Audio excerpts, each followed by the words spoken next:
Good morning students. Class 12। बेटा हम अपना चैप्टर कर रहे थे जनसंख्या वितरण एवं घनत्व। जनसंख्या वितरण एवं घनत्व में हमने पेज नंबर 12 तक कर लिया है। अब देखिए पेज नंबर 12 एंड 13 दोनों कंप्लीट हो चुके हैं। नेक्स्ट देखिए जनसंख्या वृद्धि दर, पेज नंबर 14 पे पहुंच जाइए। जनसंख्या वृद्धि दर भारत की वार्षिक जनसंख्या वृद्धि दर 1.64% है। कितनी है बेटा? 1.64%। तो सबसे वेरी शॉर्ट क्वेश्चन यहीं से फर्स्ट बनता है कि भारत की वार्षिक जनसंख्या वृद्धि दर क्या है? 1.64%। कुछ विकसित राष्ट्रों को अपनी जनसंख्या दोगुना करने में 318 वर्ष लगेंगे, जबकि कुछ देशों में अभी भी दोगुनी होने के लक्षण दिखाई नहीं दे रहे हैं। कुछ राष्ट्र ऐसे हैं जिनकी जनसंख्या बहुत कम है और उनकी जो जनसंख्या है वो ऐसा लगता है कि कभी डबल होने में जो है काफ़ी वर्ष लगेंगे। आगे देखिए जनांकीय संक्रमण किसे कहते हैं? जनांकीय संक्रमण सिद्धांत का उपयोग किसी क्षेत्र की जनसंख्या के वर्णन तथा भविष्य की जनसंख्या के पूर्व अनुमान के लिए किया जाता है। तो पूछा जाए कि जनांकीय संक्रमण क्या है? जनांकीय संक्रमण से अभिप्राय है जनसंख्या का विवरण करने वाला चार्ट। अब ये क्या बताता है जनांकीय संक्रमण?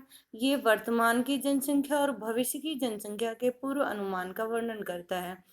यह सिद्धांत हमें बताता है कि जैसे ही समाज ग्रामीण खेतीहर अशिक्षित अवस्था से उन्नति करके नगरीय औद्योगिक और साक्षर बनता है, तो किसी प्रदेश की जनसंख्या उच्च जन्म दर और उच्च मृत्यु दर से निम्न जन्म दर व निम्न मृत्यु दर की ओर परिवर्तित हो जाती है। ये परिवर्तन अवस्थाओं में होते हैं जिन्हें सामूहिक रूप से जनांकीय चक्र के रूप में जाना जाता है। तो यहाँ पर बताया आपको जनांकीय चक्र क्या होता है। इसे 5 अवस्थाओं में वर्णित किया जाता है।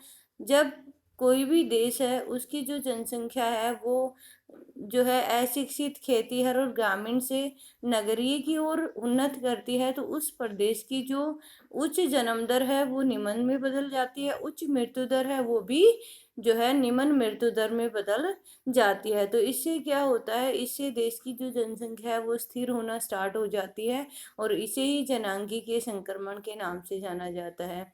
देखिए आपको दिखाया गया है बॉक्स के माध्यम से ग्रामीण और खेतीहर से नगरीय और औद्योगिक का जो वर्णन है वो जनांकीय संक्रमण के नाम से जाना जाता है। पहले इसे 3 अवस्थाओं में बताया गया है। जनांकीय संक्रमण की अवस्थाओं को 3 अवस्थाओं में बताया गया है। देखिए चार्ट के माध्यम से आपको बताया गया है जनांकीय संक्रमण का सिद्धांत। जनसंख्या में प्राकृतिक वृद्धि दर आपको बताई थी कि जो वास्तविक जो इट मीन जन्म दर और मृत्यु दर के अंदर को प्राकृतिक वृद्धि दर के नाम से जाना जाता है। अब बताया गया है प्रथम अवस्था में कौन से देश आते हैं? बांग्लादेश, वर्षा वनों के आदिवासी, ये इसके जनांकीय संक्रमण की प्रथम अवस्था में आते हैं। फिर आता है द्वितीय अवस्था, जनांकीय संक्रमण की द्वितीय अवस्था।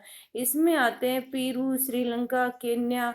यहाँ पर जनसंख्या बहुत अधिक तीव्र गति से जो है वो बढ़ती है। फिर तृतीय अवस्था आ जाती है, इसमें निम्न उतार चढ़ाव होता है।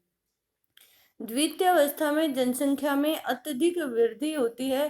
तृतीय अवस्था में जनसंख्या में जो है ना तो बहुत अधिक वृद्धि होती है और ना ही बहुत अधिक कमी होती है। और इस तृतीय अवस्था में आते हैं कनाडा, जापान और संयुक्त राज्य अमेरिका।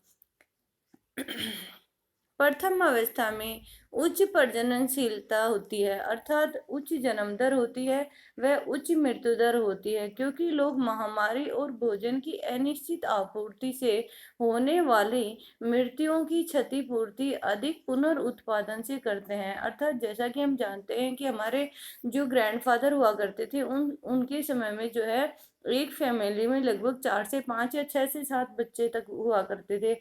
लेकिन वर्तमान में हम जो है 1 फैमिली प्लान रखते हैं वन बेबी फैमिली प्लान रखते हैं। क्यों? क्योंकि अब हम सर्टेन हो गए हैं कि कोई महामारी नहीं आएगी, कोई भोजन की जो है वो अनिश्चितता नहीं रहेगी। इसलिए वर्तमान में हम जो है वन बेबी प्लान का निश्चितता रखते हैं। लेकिन ओल्ड टाइम में काफ़ी सारे जो है बेबी हुआ करते थे वन फैमिली में। तो इस तरह से ये बात समझाई गई है। अधिकांश लोग खेती में कार्यरत होते थे, जहां बड़े परिवारों को परिसंपत्ति माना जाता है। परिसंपत्ति अर्थात बड़े परिवारों को अच्छा माना जाता था। जीवन प्रत्याशा निम्न होती थी। जीवन प्रत्याशा इट मीन्स हमारी जो आयु सीमा है, औसत आयु है, वो निम्न होती थी। अधिकांश लोग अशिक्षित होते थे और उनकी प्रौद्योगिकी स्तर निम्न होती थी, अर्थात वहाँ पर जो उच्च तकनीकों का प्रयोग नहीं होता था। ये बात की गई है हमारे प्राचीन काल के बारे में। उस समय जनसंख्या अधिक हुआ करती थी, जन्म दर अधिक हुआ करती थी, मृत्यु दर अधिक हुआ करती थी। लोग अशिक्षित थे, कृषि पर निर्भर करते थे, जीवन प्रत्याशा कम हुआ करती थी। तो 200 वर्ष पूर्व विश्व के सभी देश इसी अवस्था में थे। नेक्स्ट है द्वितीय अवस्था। द्वितीय अवस्था के प्रारंभ में प्रजननशीलता उच्च बनी रहती है। जो प्रजननशीलता है अर्थात जन्म दर उच्च बनी रहती है, परंतु समय के साथ साथ घटती जाती है। और ये अवस्था घटी हुई मृत्यु दर के साथ आती है। स्वास्थ्य संबंधी दिशाओं स्वच्छता में सुधार के साथ मृत्युता में कमी आती है, और इस अंतर के कारण जनसंख्या में होने वाला शुद्ध योग उच्च होता है। यहाँ पर बताया गया है कि यहाँ पर जो जन्म दर है वो उसमें प्रारंभिक अवस्था की अपेक्षा कुछ कमी आती है, लेकिन मृत्यु दर में भी यहाँ पर कमी आती है। क्यों आती है? क्योंकि स्वास्थ्य की जो सुविधाएं हैं, हॉस्पिटल वगैरह की फैसिलिटी है, वो बढ़ जाती है। इसलिए जो जो इट मीन्स जनसंख्या जो वृद्धि है वो तो तीव्र ही रहती है। क्यों? क्योंकि जन्म दर हालांकि कुछ कम हो गई, लेकिन उसके साथ साथ मृत्यु दर में भी कमी आई है। इसलिए ये अवस्था भी जो है वो अत्यधिक जनसंख्या की अवस्था होती है। थर्ड है अंतिम अवस्था। अंतिम अवस्था में प्रजननशीलता और मृत्यता दोनों ही अधिक घट जाते हैं, अर्थात प्रजननशीलता भी बहुत कम हो जाती है, बेबी बर्थ भी कम हो जाता है, और मृत्यु दर भी बहुत अधिक कम हो जाती है। जनसंख्या या तो स्थिर हो जाती है या मंद गति से बढ़ती है। जनसंख्या नागरिक और शिक्षित जनसंख्या जो है वो नगरीय और शिक्षित हो जाती है, और उसके पास तकनीकी का ज्ञान हो जाता है, टेक्निक्स वो विकसित कर लेते हैं। ऐसी जनसंख्या विचारपूर्वक परिवार के आकार को नियंत्रित करती है।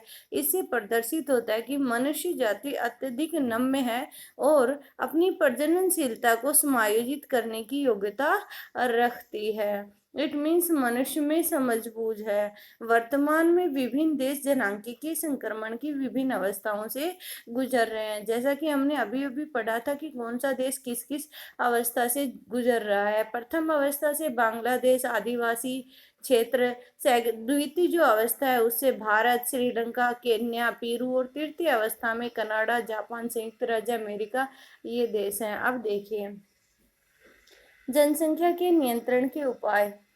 परिवार नियोजन का काम बच्चों के जन्म को रोकना अथवा उनमें अंतराल रखना है।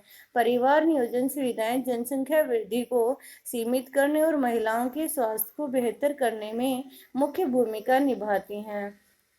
प्रचार गर्भ निरोधक की सुगम उपलब्धता बड़े परिवारों के लिए कर निरुत्साहक उपाय के रूप के कुछ ऐसे प्रावधान हैं जो जनसंख्या नियंत्रण में सहायक हो सकते हैं। इसमें बताया गया है कि जनसंख्या को किस प्रकार से नियंत्रित किया जा सकता है। सबसे पहले तो हम जानते हैं कि शिक्षित करके जनसंख्या को जो है वो नियंत्रित, यदि लोग पढ़े लिखे होंगे तो ऑलरेडी वो जो है वो समझ उनमें विकसित हो जाएगी। इसके अलावा बहुत सी स्वास्थ्य सुविधाओं के माध्यम से भी जनसंख्या को नियंत्रित किया जा सकता है। थॉमस माल्थ ने अपने सिद्धांत में कहा था कि लोगों की संख्या खाद्य आपूर्ति की अपेक्षा अधिक तेजी से बढ़ेगी।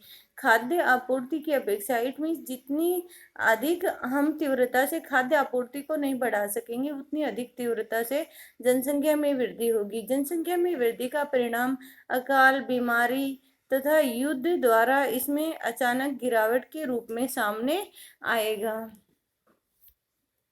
अब हमारे अपने शॉर्ट क्वेश्चन आते हैं। ये क्वेश्चन बेटा हम जो है अभी डिस्कस करेंगे।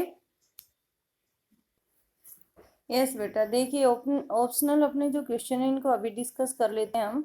पहला क्वेश्चन है अपना, निम्नलिखित में से किस महाद्वीप में जनसंख्या वृद्धि सर्वाधिक है? ये तो कॉमन सा क्वेश्चन है, हम सब जानते हैं कि किस महाद्वीप में। चीन और भारत कौन से महाद्वीप में आते हैं? एशिया महाद्वीप में। तो एशिया महाद्वीप की जो जनसंख्या वृद्धि है वो सर्वाधिक है। नेक्स्ट है, निम्नलिखित में से कौन सा एक विरल जनसंख्या वाला क्षेत्र नहीं है? इस चीज को ध्यान से बेटा पढ़ना होता है, नहीं है। विरल जनसंख्या अर्थात कम जनसंख्या वाला क्षेत्र नहीं है, इनमें से कौन सा, तो वो आपको बताना है। तो कौन सा नहीं है?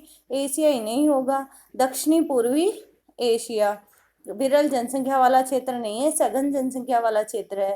नेक्स्ट है, निम्नलिखित में से कौन सा एक प्रतिकर्ष कारक नहीं है? प्रतिकर्ष कारक कौन से होते हैं ये हमने आपको बताया था कि जिनके कारण कोई व्यक्ति किसी स्थान को छोड़ने के लिए मजबूर हो जाता है। तो कौन सा प्रतिकर्ष कारक नहीं है?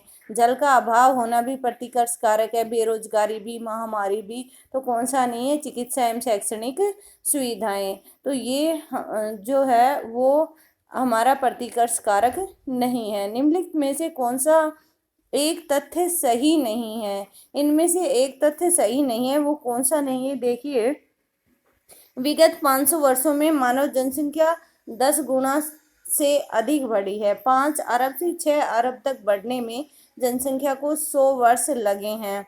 जनांकीय संक्रमण की प्रथम अवस्था में जनसंख्या वृद्धि दर उच्च होती है। तो ये कथन तो सही है, जनसंख्या वृद्धि दर उच्च होती है। और जो है विगत 500 वर्षों में मानव की जनसंख्या 10 गुना से अधिक बढ़ी है, ये कथन भी सही है। तो रोंग कौन सा है? 5 अरब से 6 अरब तक बढ़ने में जनसंख्या को 100 वर्ष लगे हैं, ये कथन जो है वो गलत है।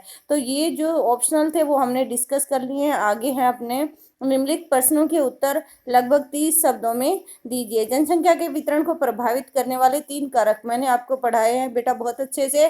कौन कौन से हो सकते हैं? हमने पढ़ा था धरातल, जल, और क्या था, जलवायु, और बहुत से कारक थे।